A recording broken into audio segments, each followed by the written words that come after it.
पेशे से वकील हैं और बीजेपी के नेता हैं। तो सबसे पहले मैम, मसौढ़ी दस्तक चैनल में आपका स्वागत है जी, धन्यवाद।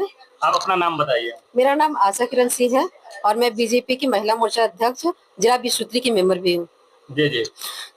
सबसे पहले मेरा एक क्वेश्चन है, जो आज से कुछ दिन पहले माननीय तेजस्वी यादव जो भी विपक्षीय पार्टी से हैं, और वो दशहरा के टाइम था, जो कहा जाता है नवरात्रा और हिंदू सनातन धर्म का बहुत बड़ा पर्व होता है, और उस पर्व में उनका एक मछली खाते हुए वीडियो वायरल हुआ था। बिल्कुल। और ऐसा देखिए, अब उनके परिवार के बारे में क्या ही बोला जाए। एक तरह से राक्षसी प्रवृत्ति के लोग हैं, दिखाने के लिए पूजा पाठ भी करते हैं। कभी आप देखिएगा तिरुपति घूमते रहते हैं जी जी।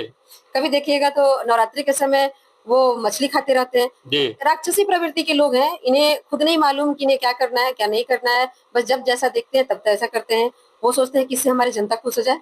कभी ढोंग कर लेते हैं कि हम पूजा पाठ करते हैं और कभी मीट मछली खाना शुरू कर देते हैं। जी, जैसे कि उनका जो बड़े बेटे हैं तेज प्रताप यादव, इनका विरोध किए थे, तेजस्वी यादव को मना किए थे, जिनका भी एक वीडियो वायरल हो रहा है। तो तेज प्रताप और तेजस्वी में क्या मैम, इस दोनों में क्या अंतर है?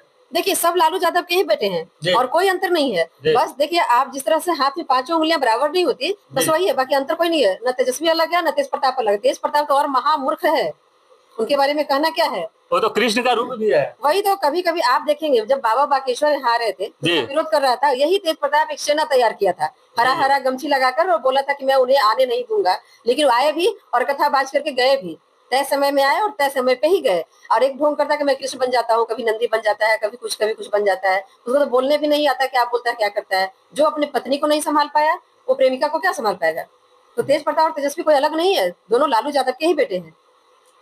आज देखा जाए तो आज जो भी है बिहार के जो स्थिति आज और 1990 के दशक के कुछ अंतर में बताइए। बहुत अंतर है। आज आप देख लीजिए, आप भी घूम रहे हैं, हम भी घूम रहे हैं, बहुत सारे लोग घूम रहे हैं। पहले की जो स्थिति थी, आप 12 बजे दिन में आप यही मसौढ़ी कहीं ले लीजिए, शर्मा गुमटी पे आप गाड़ी लेकर नहीं जा पाते थे।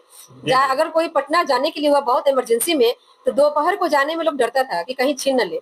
आज आप रात में भी आ रहे हैं, कहीं कोई गाड़ी छीनने का कोई, कभी कभी एक आध घटना अगर कहीं घटती है तो आपकी गाड़ी कहीं लगी हुई रहती, कोई लेके भाग जाता है। लेकिन ऐसे गाड़ी छीन छोड़ या गहने छीन छोड़ नहीं होते बीच रास्ते पे। पहले अधिकांशतः होते थे। इतना ही नहीं, पहले आप देखते थे कि पर्चा साट करके गोली मार दी जाती थी, पैसों की डिमांड होती थी। जी जी। आज वो नहीं हो रही है।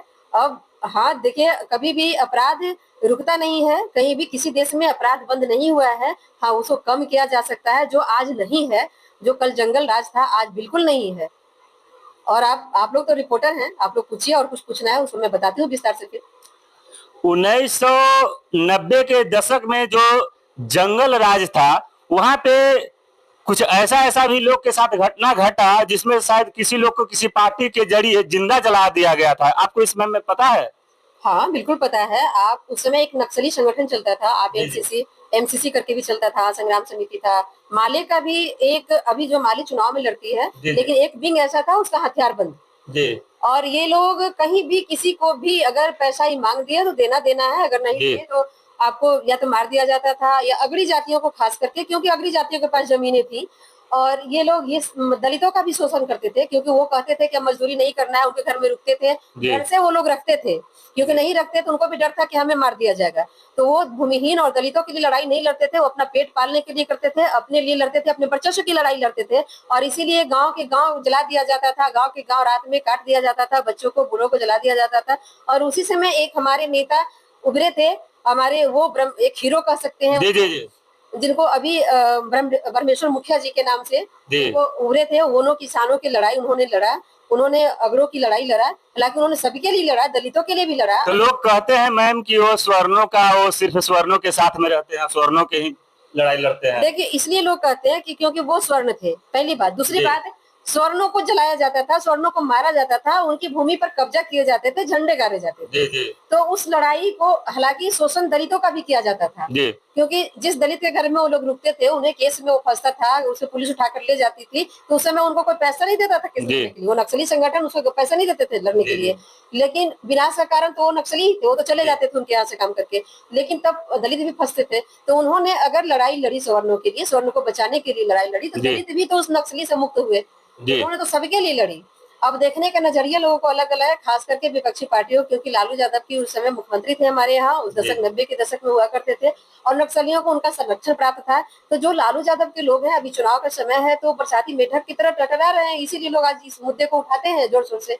लेकिन वो अगर कहेंगे कि नहीं वो सबके हीरो थे, तो शायद उनका वोट बैंक बदल जाएगा। तो अपने वोट बैंक को हासिल करने के लिए दलितों को फिर से गुमराह कर रहे हैं लोग। इसीलिए वो लोग कहते हैं कि सवर्णों के थे, नहीं वो तो दलितों को भी उससे आजादी दिलाया नक्सलियों से। जी।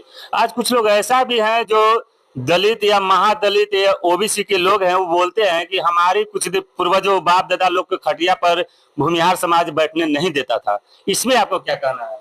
देखिए, जब से मेरा जन्म हुआ है मैंने तो ऐसा नहीं देखा है कि भूमिहार समाज के लोग खटिया पे बैठने नहीं देते थे। एक बात आप जान लीजिए, गांव में गरीबी है तो सभी के साथ है। बिल्कुल बिल्कुल, बड़े और छोटे सब लोग हैं। बिल्कुल। मजदूरी के काम अगर कर रहे हैं तो मजदूरी किए, उनको मजदूरी मिली और बढ़ रहे थे, आज भी कर रहे हैं। आज जो बोलते हैं, अब आप देख लीजिए आरक्षण की जो व्यवस्था थी, ये आजादी के बाद ही नहीं, आजादी के पहले से भी थी। आज जो दलित वही लोग बोलते हैं जिनके पिताजी, जिनके पूर्वज, मैं सब दलित की बात नहीं कर रही, सभी दलित बहुत अच्छे भी है, लेकिन कुछ लोग ऐसे हैं जिनके पूर्वज लोग अंग्रेज की गुलामी किया करते थे उस समय। अब आप अम्बेडकर जी की बात अपने छेड़ा है, इसलिए मैं थोड़ा सा बोल रही हूँ उनके लिए। अम्बेडकर जी की बाबा साहब की बात करते हैं, तब आप सोचिए कि उस समय बाबा साहब कोट पैंट पहन के विदेश जाते थे, उन्होंने विदेशों में पढ़ाई किए थे। अब बताइए विदेश में कैसे पढ़ाई किए? अगर भूमिहार समाज या ब्राह्मण समाज या राजपूत समाज उनको खटिया पे नहीं बैठने देता था, भेदभाव करता था, तो कैसे पढ़ाई किए? दूसरी बात, उस समय उनके पिताजी, उनके दादाजी सूबेदार थे अंग्रेजों के फौज में। तो जो लोग अंग्रेजों का गुलामी किए हैं, उनको जिनमें गुलामी है, वो लोग ही ऐसा बोलते हैं कि खटिया पे बैठने नहीं दिया जाता था। अगर कहानी तो बहुत लंबी है, अगर देखा जाए तो एक समय में सवर्णों के भी बहुत शोषण इन लोग ने किया था, करीब 300 साल पहले की है। इस तरह से कहानियां बहुत हैं, चाहे इनके कहानी हो या सवर्णों की कहानी हो। लेकिन जो हम देख रहे हैं, आज आप एक समोसा बेचने वाले को देख लीजिए, क्या हम लोग समोसे नहीं खाते, हम लोग चाय नहीं पीते, क्या उनसे जाति हम पूछते हैं किस जाति के लोग हैं? तो फिर जब पूछते नहीं है जाति, तो फिर जातिवाद आती क्यों है? जातिवाद तो ये लोग खुद है कि आरक्षण के नाम पे जो सर्टिफिकेट पर लिखवाते हैं आप किस जाति से हो, क्योंकि लाभ लेने के लिए, तब आपको शर्म नहीं आती? और आपको अगर जाति के नाम बोल दिया जाए तो SC/ST का एक्ट लगवा देते हो, तो फिर सर्टिफिकेट पर लिखवा कर क्यों घूमते हो? आज हमें भी कोई बोल दे कि सवर्ण है, राजपूतवा जा रहा है, बमना जा रहा है, तो हम लोग के पास तो कोई एक्ट ही नहीं है लगाने के लिए। आप लोगों को बोल दिया जाए, दलितों को कुछ बोल देता है तो एक्ट लगा देते हो, लेकिन सर्टिफिकेट में बड़े अक्षरों में उसको लिखवाते हो। बिल्कुल। तो फिर यही बात है, दलित जिनके जिनमें गुलामी है वही लोग बोलते हैं, सारे लोग नहीं बोलते हैं।